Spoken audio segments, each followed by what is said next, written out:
Callum Reed stood beneath the wooden porch, holding an empty tin cup in his hand, gazing out at the blazing golden horizon. For the past 3 years, he had spoken only to horses and the wind.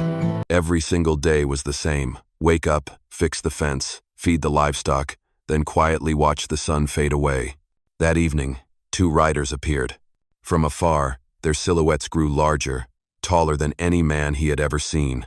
When they stopped at the edge of the porch, Callum finally saw they were 2 Apache women, sculpted with muscle, their sun-kissed bronze skin glowing, broad-shouldered, long black hair dancing in the wind. The older one, her eyes calm and steady, spoke with a raspy but clear voice. "We have come for a reason." The other, younger, her gaze burning. "We need children. Our bloodline is fading. We need a man with a heart, not one who loves to fight." Callum was stunned into silence. He set the cup down on the table, his voice shaking and rough. "Are you serious?" The older sister stepped forward, half a head taller than him, her eyes as deep as mountain stone. "We are. We chose you because you know how to listen to the land." The wind howled through the porch rafters. The 2 horses pawed the ground, the scent of dust mixing with sweat. Callum looked at them, unsure whether to be afraid, to run, or simply to bow his head before the 2 fierce spirits standing in the red twilight. From that moment on, his barren land began to change color. They did not leave. Right after that evening, the 2 sisters set up a leather tent near the wooden fence, right by the dry creek bed. The wind howled every night, making the tent creak like ancient drums. Callum did not dare ask any questions. He only knew that each morning, when he opened his eyes, they were there standing silently by the well, their eyes watching his every move. On the first day, Callum led a horse down to the creek, scrubbing a wound on its leg. The younger one, Awana, stood with arms crossed, watching him from a distance. When the horse jerked, Callum did not strike it. He simply said in a gentle voice, "It is all right, calm down." His voice was strangely tender. Awana frowned. She had never seen a man speak to an animal the way one might to a friend. On the second day, he went to the field. The earth was dry as ash, cracked wide open. He bent down, planting seeds one by one, then poured the last bits of water from a pail over them. Tala, the older sister, quietly approached, her hand tough as wood resting on the ground. "The land is dead. Nothing will grow." Callum smiled without looking up. Even the dead need someone to believe they can live again. Tala stood still. His words were as quiet as the wind, yet they stirred something deep in her chest. On the 3rd day, Awana saw him repairing the fence that the wind had knocked over. Every hammer strike was slow, steady, and patient. She walked up and asked, "Are you not afraid of us?" "I am," he replied, still driving nails into wood. "But fear does not help me rebuild anything." Awana let out a soft laugh, the first laugh since they arrived. On the 4th day, Tala saw him leave a bowl of water outside their tent. That was all. He said nothing. She looked at the bowl, sunlight shimmering across the surface like glass. A small gesture, but in a land so full of hostility, it meant more than 1,000 promises. On the 5th day, the morning was bright with sunshine. Awana sat on the fence, watching Callum as he pulled the plow. Sweat soaked through his back, but he never complained. The wind blew, dust clung to his hair, and in that moment, she understood. This man fought every single day, just not with guns. That afternoon, Tala said to her sister, "He is not strong like a warrior, but he is strong in another way." Awana nodded. "Maybe. This is what Mother once dreamed of." As night fell, the 2 tall figures sat beside the fire.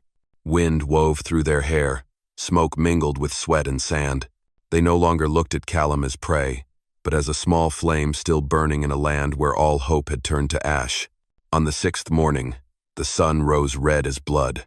From the direction of the mountains, 3 riders approached on horseback, kicking up dust that blurred the horizon. Tala recognized them from afar, 3 elders of the tribe. The ruler, the keeper of the law, and their aunt, by blood. All 3 wore painted leather robes, with white bone rings on their shoulders, symbols of judgment. When they stopped in front of the wooden fence, Callum was feeding the cattle. He looked up and froze when he saw the cold, stone-like eyes staring back at him.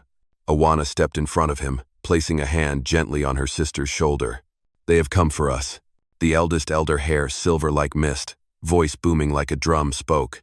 "We have heard that 2 Apache warrior women want to bear the child of a weak white man. Is it true?" Tala did not flinch. She answered slowly, each word clear. "Yes, he is not strong in war, but strong in spirit." Another elder let out a dry laugh. "Spirit does not feed children. Spirit does not stop spears." Their aunt, the one who had taught them how to ride, stepped forward. Her eyes were a storm of anger and sorrow. "Tala, have you forgotten your blood? Our ancestors did not sow seeds in men who bow their heads."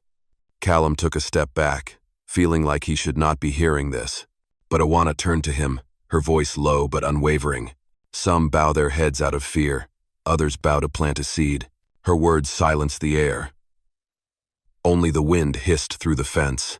The eldest elder looked Callum up and down, then asked, "What do you have besides those calloused hands?" Callum stood quiet for a long moment, then replied, "I have nothing. Only the will to work, and a promise never to raise my hand against a woman." The 3 elders exchanged glances. A flicker of confusion passed through their eyes. Tala stepped forward, her large hand resting on his shoulder, as if to confirm, "That is exactly what we need." Their aunt tightened the reins, her voice deep. "You choose this path. I will not stop you.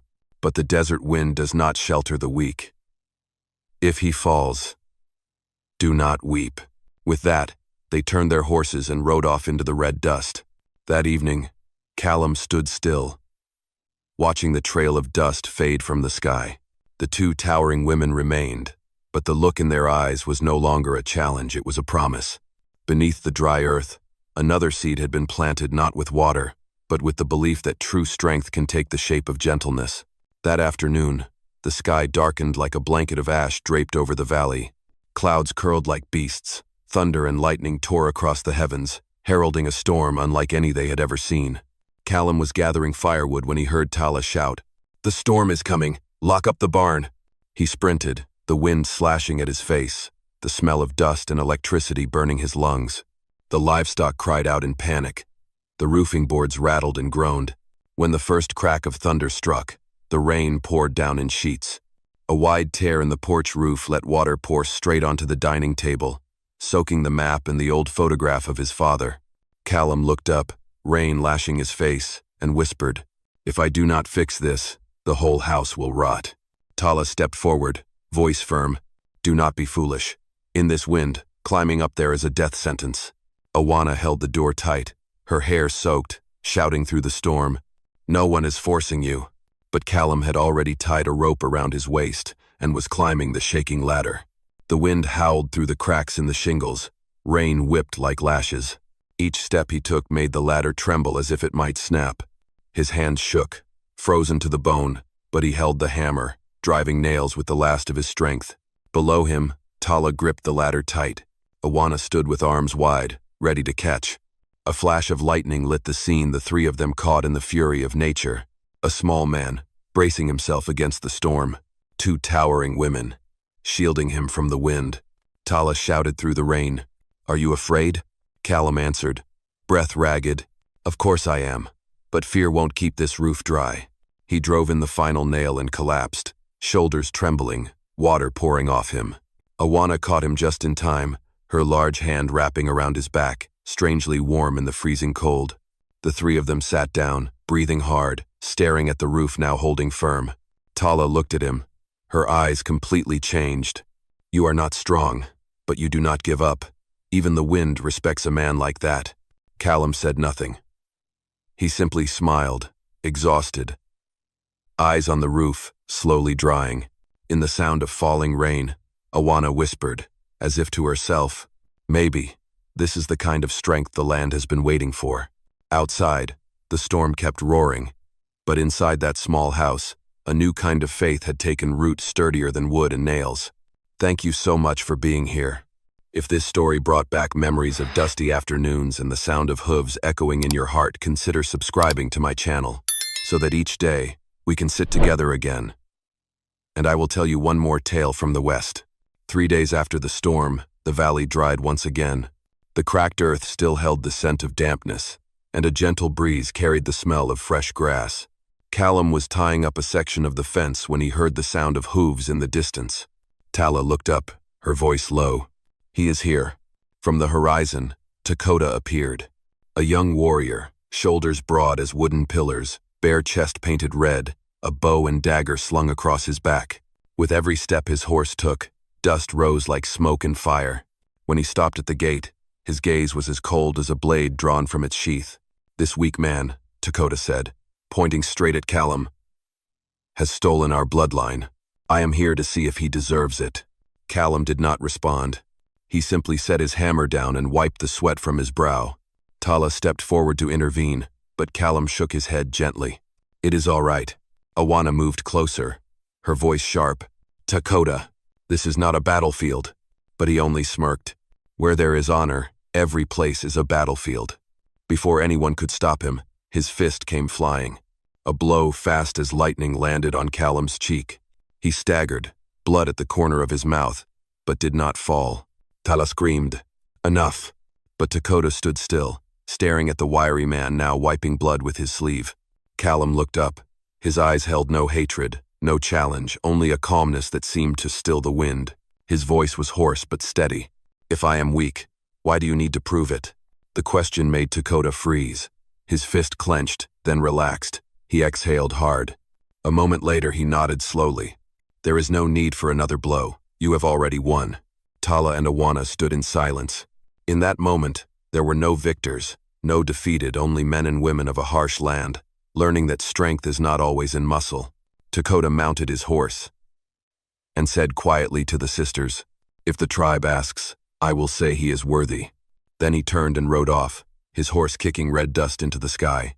As evening fell, Callum sat on the porch steps, his cheek still swollen, a cup of cold water in hand. Awana sat beside him, eyeing the dried blood on his chin. She asked softly, "Why did you not fight back?" He smiled. "I do not want our child to grow up thinking violence is how one earns respect." Tala stayed silent for a long time, then gave a slow nod. "And that is why you are stronger than all of them." Outside, the sun set, casting a red glow across the fields. In that light, the image of 3 souls, 1 man, 2 towering warrior women, seemed etched into the earth. A new West was being born not through sword or spear, but through the quiet courage of gentleness. That evening, the sunset burned bright, like the last flame of the day. The wind swept down from the mountains, carrying the scent of wet grass and wood smoke. Callum sat on the porch, wrapping the wound on his cheek. His calloused hands trembled slightly, not from pain, but from disbelief at all that had just happened. Tala stepped out of the house, a woven blanket draped over her shoulder, still warm from the fire. Awana followed behind, hair damp with dew, her eyes glowing like the fading Sunday. Both of them stopped in front of Callum. No one spoke. Only the sound of insects filled the air, weaving between gusts of wind passing through the newly patched roof tiles. It was Awana who spoke first, her voice low and husky, no longer sharp like before. "You stood firm when the storm came, and when the punch came. You did not strike back, and you did not bow. That is something the tribe has never seen in a man." Callum looked at them, the firelight reflected in his eyes. "I only did what I believed was right." Tala nodded gently, then sat beside him, her broad shoulders blocking half the setting Sunday. A man who can repair a roof in the middle of a storm, who can take a punch without returning one, that man deserves to be trusted. "And if the land needs a strong seed, we wish to plant it with you." Callum was silent for a long time. His heart pounded, not with desire, but with something sacred blooming in his chest. He asked softly, his voice trembling, "Do you truly want that?" Awana stepped closer, a faint smile on her lips. "We no longer want. We choose."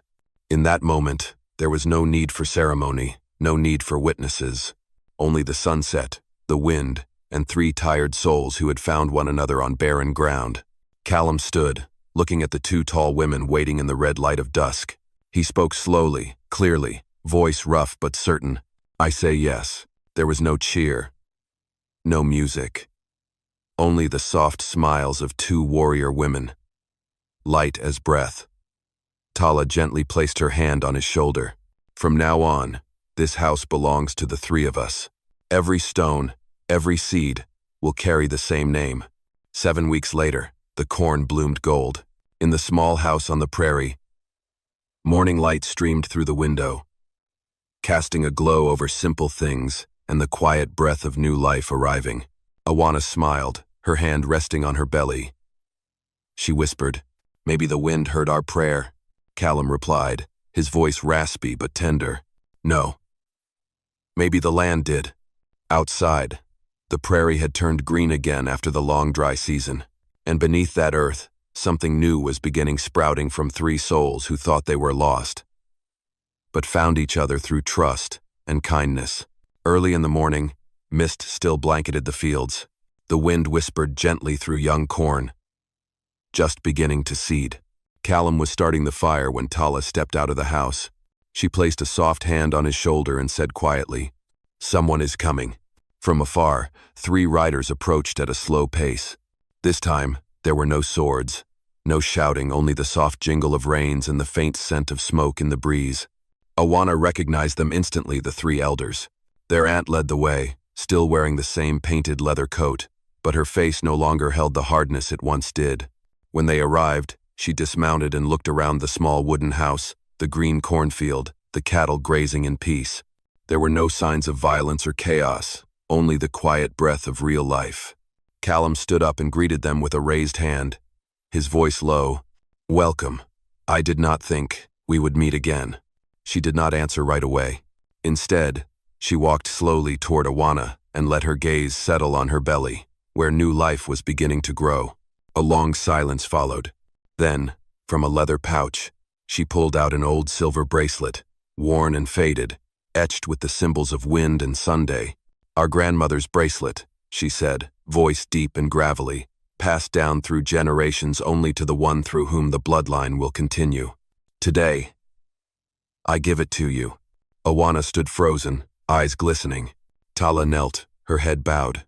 The elder turned to Callum, studied him for a long moment, then spoke softly. "I once called you weak.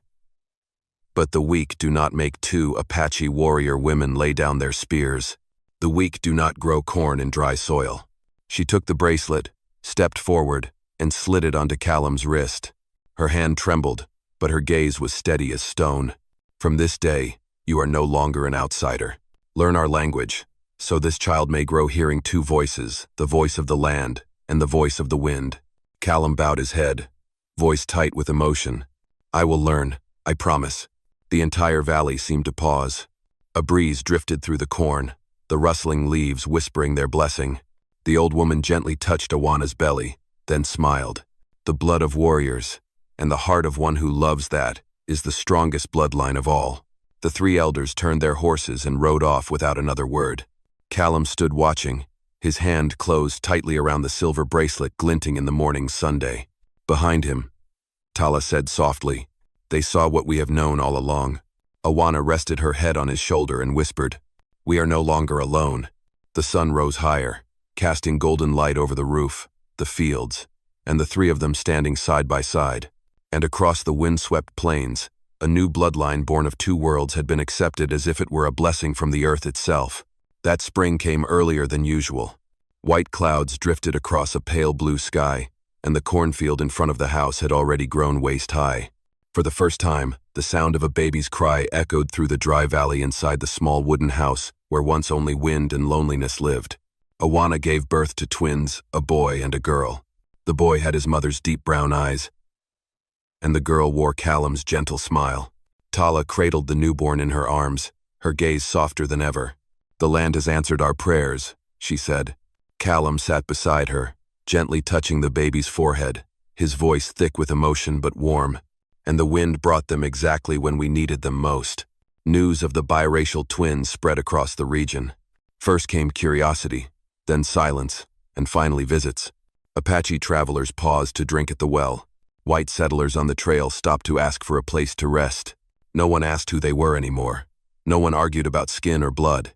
On the front door, Tala hung a wooden sign, carved in both languages, "House of the Wind, a place for all who wander."